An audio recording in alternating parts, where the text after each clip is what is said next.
years in a row. Good afternoon, Utah. I hope that you're having a wonderful Wednesday so far. When it comes to our sky, things have been a lot calmer today compared to what we've seen over recent days. Mostly dry conditions. We've seen a good amount of cloud coverage, but earlier this morning it created a beautiful view from the East Bench looking down into Salt Lake City. This was captured by Meg Roberts. It doesn't get much prettier than that as you look over towards the Oakers. That is just a beautiful way to start our Wednesday. Meanwhile, we're looking at partly sunny to mostly cloudy skies across the board. Got a little bit of blue sky down in Cedar City. And in Cedar City, things are a lot calmer right now compared to yesterday, where we saw a decent amount of snow, especially first thing in the morning. But later this afternoon, there will be at least a slight chance that we could actually pick up a little bit of rain in Cedar City. This is the view from our Southern Utah University camera network. Meanwhile, as we make our way into northern Utah, how about this view from Alta? Sugarloaf Peak doesn't get much better than that. Got some blue sky. If you're heading up to the slopes, you might need to have some sunshades for those goggles.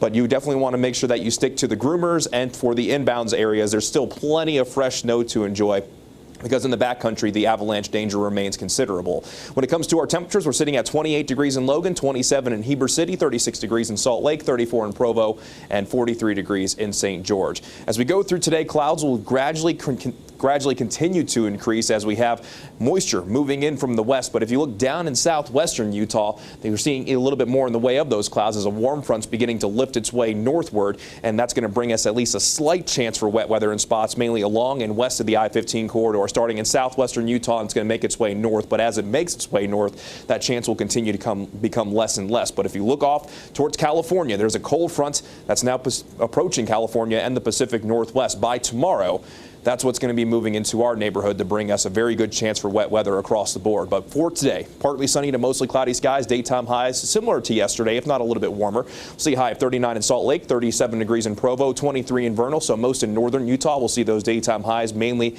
in the 20s and 30s, and then down in southern Utah, 30s and 40s outside of the higher terrain, with a daytime high of 40 in Moab, 40 in Bluff, and a daytime high of 46 degrees in St. George. So let's begin the futurecast. 2 o'clock this afternoon. You'll see that with that warm front moving in, a slight chance for wet weather down in southwestern Utah from the early stretches of the afternoon through the early stretch of the evening. Then those showers likely continue to move northward, kind of fading away as they continue to move north. And then as we go into the overnight hours, mostly calm conditions all ahead of that system moving in.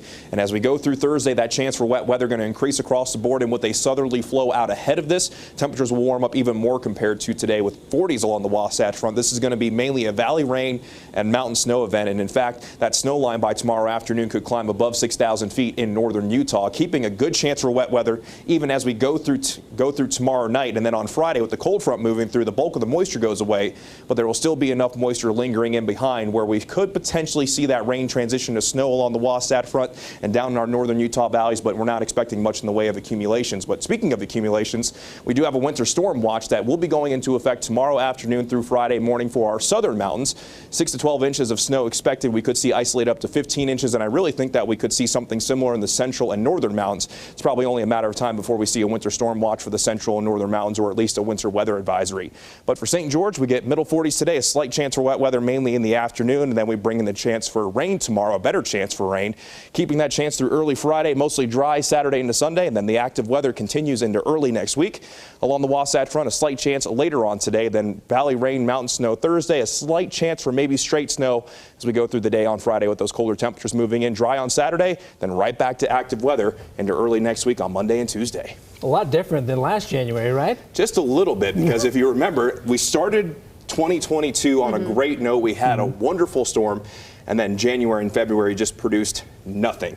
So the forecast models, they're at least optimistic that as we go throughout the next couple of weeks, we could see at least weak systems, but we'll take anything. We'll take anything that keep this momentum going. But on the bright side, I don't think that we'll quite see what we saw in the New Year's Day storm, because that caused a lot of issues across the state. It did. We need that rain, though, that's for sure. Rain, snow, bring on all the water. Bring it on.